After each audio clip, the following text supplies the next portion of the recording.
ये जो आप कर रहे हो ना, इसका कंसिक्वेंस यानी कि परिणाम आपको झेलना ही पड़ेगा।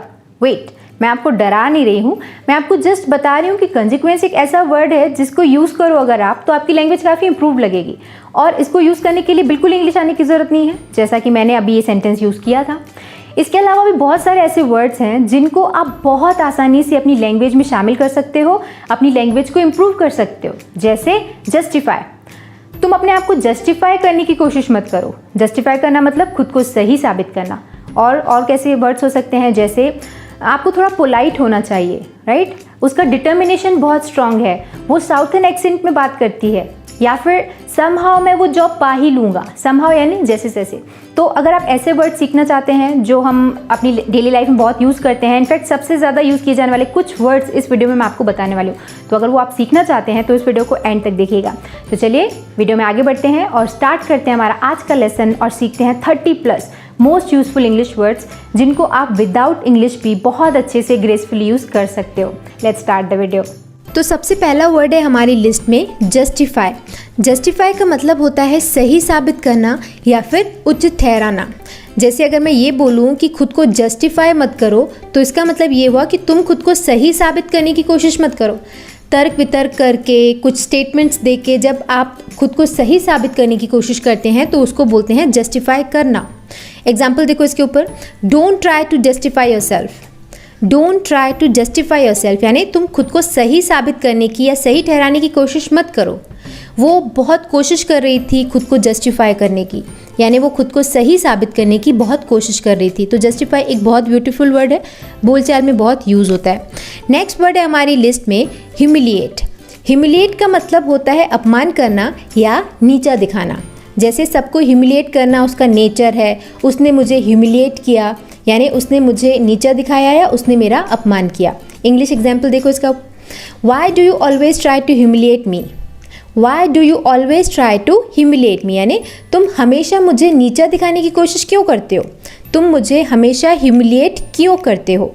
नेक्स्ट वर्ड है हमारी लिस्ट में एंथुसियास्ट। एंथुसियास्ट का मतलब होता है उत्साही या फिर समर्थक, यानी किसी पर्टिकुलर चीज़ को लेकर ज़्यादा उत्साह, ज़्यादा एक्साइटेड होना या किसी चीज़ को पसंद करना, तो उसको बोलते हैं वो उस चीज़ का एंथुसियास्ट है। जैसे अगर आप इंग्लिश सीखने को लेकर एक्साइटेड हैं, उत्साही हैं, आप इंग्लिश सीखना चाहते हैं, तो आई वुड से कि you are an English enthusiast. Okay, आप एक इंग्लिश एंथुसियास्ट हैं। एग्जाम्पल देखो English, he is a car enthusiast. He is a car enthusiast यानी वो एक कार उत्साही है, मतलब वो एक कार प्रेमी है जो कि कार को पसंद करता है। अगर आप इंग्लिश एंथुसियास्ट हैं, ये आप हमेशा मेरे मुंह से सुनते होगे, अगर आप इंग्लिश एंथुसियास्ट हैं तो आप इंग्लिश अपनी वोकैबुलरी इंप्रूव करिए एंड सो। आई होप आपको ये वर्ड समझ में आ गया। आगे बढ़ते हैं, देखते हैं नेक्स्ट वर्ड जो कि है स्टिल। स्टिल का मतलब होता है अभी भी या फिर अभी तक। जैसे वो स्टिल मुझसे एंग्री है, वो अभी तक मुझसे एंग्री है। वो स्टिल ट्राई कर रही है, वो अभी तक ट्राई कर रही है। तो स्टिल मतलब अभी तक या अभी भी। एग्जाम्पल देखो, he is still angry. He is still angry, वो अभी भी गुस्से में है, still angry. Okay, next word है हमारी लिस्ट में बर्डन। बर्डन का मतलब होता है बोझ, भार या फिर बोझ लादना। Example, sorry I have become a burden to you. Sorry I have become a burden to you, माफ़ करना मैं तुम्हारे लिए बोझ बन गया हूँ। या आप इसे बोलचाल में हिंदी में कैसे यूज़ कर सकते हैं, आप बोल सकते हैं कि क्या मैं तुम पर बर्डन हूँ, या तुम मुझसे ऐसे बात क्यों कर रही हो, क्या वो तुम्हारे ऊपर बर्डन है। तो या आप ऐसे रिस्पॉन्सिबिलिटीज़ के लिए भी बोल सकते हो कि मेरे ऊपर पूरे घर का बर्डन है, या ऐसे बर्डन को बोलचाल में भी और इंग्लिश में यूज़ किया जा सकता है। नेक्स्ट वर्ड है हमारी लिस्ट में ट्रांसपेरेंट। ट्रांसपेरेंट का मतलब होता है पारदर्शी या फिर साफ। ट्रांसपेरेंट पारदर्शी यानी जिसके आर पार देखा जा सकता है। जैसे वो कर्टन ट्रांसपेरेंट है, वो जो पर्दा है वो ट्रांसपेरेंट है, उसके आजू बाजू या आर पार देखा जा सकता है। या फिर आप ऐसे बोल सकते हो ये पूरी सिचुएशन ट्रांसपेरेंट है, यानी जो ये पूरी सिचुएशन है, परिस्थिति है, वो एकदम साफ है, यानी साफ दिख रहा है हमें कि क्या चल रहा है। ओके, तो ट्रांसपेरेंट को ऐसे पारदर्शी भी बोला जा सकता है एंड साफ बोलने के लिए भी ट्रांसपेरेंट यूज़ किया जा सकता है। एग्जाम्पल देखो English, it will be done in a transparent way. It will be done in a transparent way यानी इसे पारदर्शी तरीके से किया जाएगा। यानी ये जो भी होगा वो पारदर्शी होगा, ट्रांसपेरेंट होगा, यानी आपको भी पता होगा, मुझे भी पता होगा। ओके, तो ट्रांसपेरेंट भी एक यूजफुल वर्ड है। नेक्स्ट वर्ड है हमारी लिस्ट में बॉयकॉट। अब बॉयकॉट बहुत सारे लोगों ने तो सुना होगा, राइट? एक बहुत ज़्यादा यूज़ होने वाला ये वर्ड है। बॉयकॉट का मतलब होता है बहिष्कार या फिर बहिष्कार करना। जैसे आप 6 लोगों का ग्रुप हो, ओके, और 5 लोग एक जन से लड़ जाएं और उसको बोलें कि हम सब तुमसे बात नहीं करेंगे, यानी आप उसको अपने ग्रुप से अलग कर दो, अपने ग्रुप से उसका बहिष्कार कर दो, तो आप बोलोगे हमने उसको बॉयकॉट कर दिया है, यानी हमने उसका बहिष्कार कर दिया है। कई लोगों को बहुत सारी बातों की वजह से सोसाइटी से बॉयकॉट कर दिया जाता है, यानी सारे समाज से उसे निकाल दिया जाता है, तो उसे बोलते हैं बॉयकॉट करना। एग्जाम्पल देखो, we have boycotted the Chinese products. We have boycotted the Chinese products, यानी हमने चीनी उत्पादों का बहिष्कार कर दिया है, हमने चीनी प्रोडक्ट्स को बॉयकॉट कर दिया है। नेक्स्ट वर्ड है हमारी लिस्ट में अलाउ। अलाउ का मतलब होता है अनुमति देना या फिर आज्ञा देना। बहुत सिंपल वर्ड है, ज़्यादातर लोगों को पता होगा। एग्जाम्पल्स के ऊपर, her parents won't allow her to stay out late. Her parents will not allow her to stay out late, यानी उसके माता पिता उसे देर से या देर तक बाहर रहने की अनुमति नहीं करेंगे। उसके माता पिता देर तक उसका बाहर रहना अलाउ नहीं करेंगे। ओके, नेक्स्ट वर्ड है responsibility. Responsibility again is a very common word, जिसका मतलब होता है जिम्मेदारी या फिर उत्तरदायित्व। जैसे he has no sense of responsibility. He has no sense of responsibility, यानी उसे जिम्मेदारी की कोई समझ नहीं है, या पूरे परिवार की रिस्पॉन्सिबिलिटी मेरे ऊपर है। ये जो अगर कुछ गलत हुआ तो इसकी रिस्पॉन्सिबिलिटी तुम्हारी होगी, यानी अगर कुछ गलत हुआ तो उसकी जिम्मेदारी तुम्हारी होगी। तो रिस्पॉन्सिबिलिटी का मतलब वो जिम्मेदारी या उत्तरदायित्व। कॉमन वर्ड है, बहुत ज़्यादा यूज़ होता है। नेक्स्ट वर्ड है हमारी लिस्ट में डेस्टिनेशन। डेस्टिनेशन का मतलब होता है मंजिल, लक्ष्य या फिर गंतव्य। मंजिल, अगर आप कुछ पाना चाह रहे हो, एक पर्टिकुलर चीज़ या कहीं पहुंचना चाह रहे हो, तो जो फाइनल डेस्टिनेशन यानी जो फाइनल आपकी मंजिल है उसको बोला जाता है destination. Example, we have reached our destination. We have reached our destination, हम अपनी मंजिल तक पहुंच चुके हैं। अभी तक वो अपने डेस्टिनेशन पर नहीं पहुंची है, हमारा डेस्टिनेशन अभी बहुत दूर है, तो डेस्टिनेशन को ऐसे हिंदी एंड इंग्लिश में यूज़ किया जा सकता है। नेक्स्ट वर्ड है हमारी लिस्ट में अनएक्सपेक्टेड। अनएक्सपेक्टेड का मतलब होता है अप्रत्याशित, अचानक या फिर आकस्मिक। अचानक यानी बिना किसी इन्फॉर्मेशन के या सडनली कुछ हो जाए तो उसको बोलते हैं बहुत अनएक्सपेक्टेड। जैसे सडनली आपके घर में कोई गेस्ट आ जाए जिनकी जानकारी आपको नहीं थी, तो आप बोलोगे गेस्ट का आना या वो गेस्ट का अराइवल बहुत अनएक्सपेक्टेड था, है ना। किसी की डेथ हो जाए और बिल्कुल आइडिया ना हो, बहुत हेल्दी हो, तो हम बोलते हैं कि उसकी डेथ बहुत अनएक्सपेक्टेड थी, यानी अप्रत्याशित, जिसका आपको इंतज़ार ना हो, जो अचानक हो जाए। Example, Siddharth Shukla's death was totally unexpected. ये एग्जाम्पल मैंने इसलिए लिखा बिकॉज अनएक्सपेक्टेड के लिए मुझे सबसे ज़्यादा रिलेटेबल एग्जाम्पल यही लगा। अभी रिसेंटली सिद्धार्थ शुक्ला की डेथ हुई है, which is totally unexpected for all of us. तो ये है एग्जाम्पल। ओके, इसका हिंदी मीनिंग, सिद्धार्थ शुक्ला की मृत्यु पूरी तरह से अचानक थी या आकस्मिक थी या अप्रत्याशित थी। नेक्स्ट वर्ड है हमारी लिस्ट में वर्थ। वर्थ का मतलब होता है लायक या फिर योग्य। Example, he is worth praising. He is worth praising, वो तारीफ़ के काबिल है। वहाँ जाना वर्थ इट है या वहाँ जाना वर्थ है, यानी वहाँ जाना योग्य है, जाना चाहिए हमें। ओके, तो ऐसे यूज़ हो सकता है वर्थ। नेक्स्ट वर्ड है हमारी लिस्ट में इरिटेट। इरिटेट का मतलब होता है चिढ़ाना, तंग करना या फिर छेड़ना। Example, within 5 minutes he started to irritate me. Within 5 minutes यानी 5 मिनट के अंदर ही उसने मुझे तंग करना या चिढ़ाना या परेशान करना शुरू कर दिया। यानी किसी से आप मिलो और 5 मिनट में ही आप उससे तंग हो जाओ, तो आप बोलोगे 5 मिनट में ही उसने मुझे इरिटेट कर दिया। वो मुझे बहुत इरिटेट करती है, उसका घमंड मुझे बहुत इरिटेट करता है, उसकी बातें मुझे बहुत इरिटेट करती हैं। तो इरिटेट मतलब चिढ़ाना, तंग करना या फिर छेड़ना। नेक्स्ट वर्ड है हमारी लिस्ट में एक्सेंट। एक्सेंट का मतलब होता है उच्चारण, स्वर या फिर लहजा भी आप बोल सकते हो। जैसे अगर कोई अमेरिका से आए और उसके बात करने का तरीका हमारे जैसे ना होकर उनके जैसे हो जाए, तो आप बोल सकते हो कि वो फॉरेन एक्सेंट में बात करते हैं, यानी उनका जो बात करने का लहजा है वो फॉरेनर्स के जैसा है। Okay, accent. या फिर जैसे साउथ से कोई लोग आते हैं तो उनका बात करने का एक सर्टेन पैटर्न होता है, उनका एक तरीका होता है, लहजा होता है, तो आप बोल सकते हो कि उसका साउथर्न एक्सेंट है, यानी उसका उच्चारण स्वर या फिर उसका जो लहजा है वो साउथ के लोगों से मिलता जुलता है। तो एक्सेंट मतलब उच्चारण स्वर या फिर लहजा। Example, he speaks with a southern accent. He speaks with a southern accent यानी वो दक्षिणी उच्चारण के साथ बोलता है, यानी जो उसका बात करने का तरीका है, जो एक्सेंट है, वो दक्षिण के लोगों से मिलता जुलता है। नेक्स्ट वर्ड है हमारी लिस्ट में ग्रीडी। ग्रीडी का मतलब होता है लालची। Example, don't be greedy. Don't be greedy, लालची मत बनो। या फिर आप बोल सकते हो वो बहुत ग्रीडी है, वो पैसे को लेके बहुत ग्रीडी है। ग्रीडी, ओके, लालची। नेक्स्ट वर्ड है चेरिश। अब चेरिश एक बहुत ब्यूटीफुल वर्ड है जिसका मतलब होता है अच्छा लगना या फिर संजोना।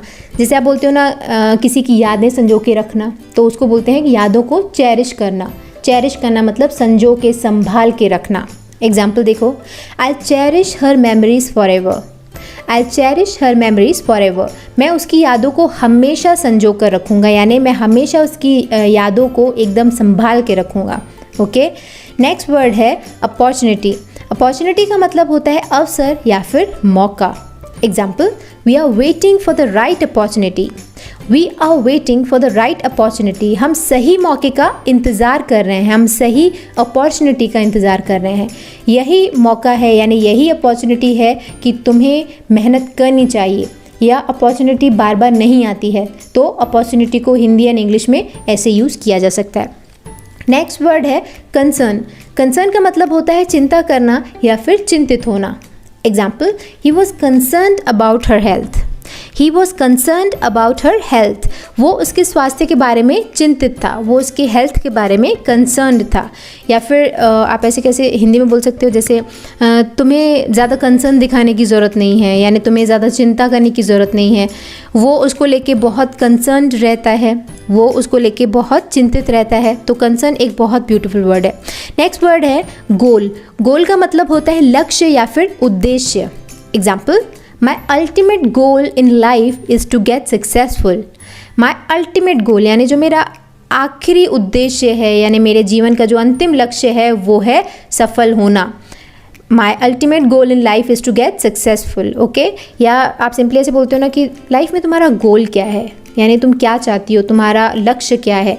या मेरा गोल है टीचिंग, सभी की हेल्प करना। तो इस तरीके से गोल मतलब लक्ष्य या उद्देश्य बहुत इजीली यूज़ हो सकता है। नेक्स्ट वर्ड है एरोगेंट। एरोगेंट का मतलब होता है अभिमानी, अहंकारी या फिर घमंडी।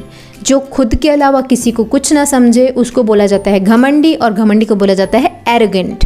Example, he is so arrogant. He is so arrogant यानी वो बहुत घमंडी है।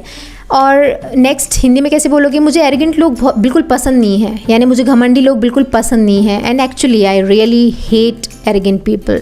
तो एरोगेंट मतलब अभिमानी, अहंकारी या फिर घमंडी। नेक्स्ट वर्ड है विल पावर। विल पावर का मतलब होता है इच्छा शक्ति, संकल्प शक्ति या फिर मनोबल।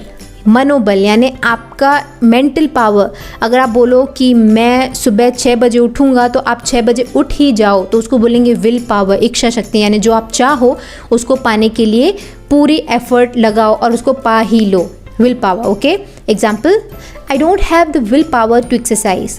आई don't have the willpower to exercise, मेरे पास एक्सरसाइज करने की इच्छा शक्ति नहीं है, यानी मैं चाहकर भी एक्सरसाइज नहीं कर सकता। या आप बोल सकते हो उसमें बहुत विल पावर है, वो जो चाहती है वो अचीव कर ही लेती है, यानी उसमें उसका मनोबल बहुत तगड़ा है, वो बहुत स्ट्रांग है, उसकी इच्छा शक्ति बहुत मजबूत है, वो जो चाहती है वो कर लेती है। तो विल पावर एक बहुत बेहतरीन वर्ड है। नेक्स्ट वर्ड है एक्यूरेट। एक्यूरेट का मतलब होता है एकदम सही, शुद्ध या फिर सटीक। जैसे वहाँ की एक्यूरेट इन्फॉर्मेशन मैंने आपको दी है। एक्यूरेट यानी एकदम सही सही। जैसे मेरी वॉच एक्यूरेट नहीं चल रही है ना, तो एक्यूरेट मतलब एकदम सही। एग्जाम्पल इंग्लिश का, my watch is not very accurate. मेरी घड़ी बहुत सटीक नहीं है, यानी एकदम बराबर नहीं चल रही है। एक्यूरेट। तो मुझे एक्यूरेटली बताओ वहाँ क्या हुआ है, यानी तो मुझे बिल्कुल सही सही बताओ कि वहाँ क्या हुआ है। नेक्स्ट वर्ड है असेंशियल। असेंशियल भी एक बहुत बेहतरीन वर्ड है। असेंशियल को इंग्लिश में सीखना बहुत असेंशियल है। सो असेंशियल का एक्चुअली मतलब होता है आवश्यक, अनिवार्य या फिर महत्वपूर्ण। मैंने बोला असेंशियल का यूज़ इंग्लिश में सीखना असेंशियल है, असेंशियल को इंग्लिश में सीखना महत्वपूर्ण है। ओके। तो आई होप आपको समझ में आ गया होगा। एग्जाम्पल देखो और इसका एक और, experience is essential for this job. Experience is essential for this job. इस नौकरी के लिए एक्सपीरियंस असेंशियल है, एक्सपीरियंस बहुत ज़रूरी है। ओके, पिकनिक के लिए चल रहे हो तो सारी असेंशियल चीज़ें ले लो, असेंशियल चीज़ें यानी जो ज़रूरी चीज़ें हैं वो ले लो। नेक्स्ट वर्ड है हमारी लिस्ट में डिटर्मिनेशन। डिटर्मिनेशन का मतलब होता है दृढ़ निश्चय, दृढ़ संकल्प या फिर पक्का इरादा। ये विल पावर से अलग है लेकिन मतलब दोनों का वही है। विल पावर मतलब इच्छा शक्ति और डिटर्मिनेशन मतलब दृढ़ निश्चय। अगर आप बोलो कि मैं ये करूँगा तो आप कर ही लो, यानी आप जो ठानो उसको पा लो, उसको बोलते हैं determination. Example, I admire her determination. I admire her determination, मैं उसके दृढ़ संकल्प की प्रशंसा करता हूँ, यानी वो जो बोलती है वो कर लेती है, यानी उसका जो डिटर्मिनेशन है वो बहुत स्ट्रॉन्ग है। आप और इसको कैसे बोल सकते हो, अगर तुम डिटर्मिनेशन रखोगी तो तुम वो कर ही लोगी। डिटर्मिनेशन, अगर तुम दृढ़ निश्चय रखोगी, पक्का इरादा करोगी तो वो कर लोगी। ओके, नेक्स्ट वर्ड है पोलाइट। पोलाइट का मतलब होता है विनम्र, एकदम विनीत या शिष्टाचार युक्त, यानी एकदम बहुत प्यार से, एकदम अच्छे से अगर कोई विनम्र तरीके से बात करता है तो उसको बोलते हैं पोलाइटली बात करना, पोलाइट। एग्जाम्पल इसका, be polite to everyone. Be polite to everyone, सभी के प्रति विनम्र रहें। पोलाइट मतलब एकदम अच्छे से, शांति से, विनम्र तरीके से। ओके, तो पोलाइट बोलते हैं उसको। नेक्स्ट वर्ड है टॉलरेट। टॉलरेट का मतलब होता है बर्दाश्त करना या फिर सहन करना। Example, I will not tolerate this behaviour. I will not tolerate this behaviour, मैं इस व्यवहार को बर्दाश्त नहीं करूँगा। या फिर आप इसको हिंदी में कैसे बोल सकते हो कि उसके बिहेवियर को टॉलरेट करना मेरे लिए बहुत मुश्किल है, यानी उसके बिहेवियर को मैं टॉलरेट नहीं कर सकता, या मैं अब के बाद इसे टॉलरेट नहीं करूँगा। तो टॉलरेट मतलब बर्दाश्त करना या सहन करना। नेक्स्ट वर्ड है हमारी लिस्ट में नॉट येट। नॉट येट का मतलब होता है अभी नहीं या अभी तक नहीं। जैसे आर यू रेडी, क्या तुम तैयार हो? तो अगर आप आंसर दो नॉट येट तो मतलब अभी तक नहीं। तुमने एग्ज़ाम की तैयारी कर ली तो सिंपली उसका वन वर्ड आंसर है नॉट येट, अभी तक नहीं। नेक्स्ट वर्ड है समहाउ। समहाउ का मतलब होता है जैसे तैसे या फिर किसी तरह। जैसे समहाउ मैं जॉब अरेंज कर ही लूँगा, यानी जैसे तैसे मैं जॉब को अरेंज कर ही लूँगा। ओके, इसका English example, somehow I manage to get the job. Somehow I manage to get the job, किसी तरह से मैं नौकरी पाने में कामयाब रहा। या और उसको आप कैसे बोल सकते हो, समहाउ मैं सुबह उठ ही जाता हूँ, यानी जैसे तैसे करके मैं सुबह उठ ही जाता हूँ। ओके, तो समहाउ इस तरीके से यूज़ होता है। नेक्स्ट वर्ड है हमारी लिस्ट में दैट्स वाई। दैट्स वाई का मतलब होता है इसीलिए, that's why. Example, that's why I don't like her. That's why यानी इसीलिए मैं उसे पसंद नहीं करता हूँ, दैट्स वाई। जैसे अगर आप बोलो कि तुम मार्केट क्यों गए थे, तो आप बोलो कि मुझे उसके लिए गिफ्ट खरीदना था, दैट्स वाई, मतलब मैं उसके लिए गिफ्ट खरीदना चाहता था इसीलिए मैं वहाँ गया था, तो दैट्स वाई ऐसे यूज़ होता है। नेक्स्ट वर्ड है हमारी लिस्ट में कंसिक्वेंस। कंसिक्वेंस का मतलब होता है परिणाम या फिर नतीजा, यानी रिजल्ट। किसी चीज़ का जो रिजल्ट आ रहा है, जो परिणाम है, उसको बोलते हैं कंसिक्वेंस। जैसे आप कंसिक्वेंस के लिए तैयार रहना, ये जो तुम कर रही हो ना उसके कंसिक्वेंस के लिए तैयार रहना, यानी ये जो तुम कर रही हो उसके परिणाम के लिए तैयार रहना। Okay, consequence.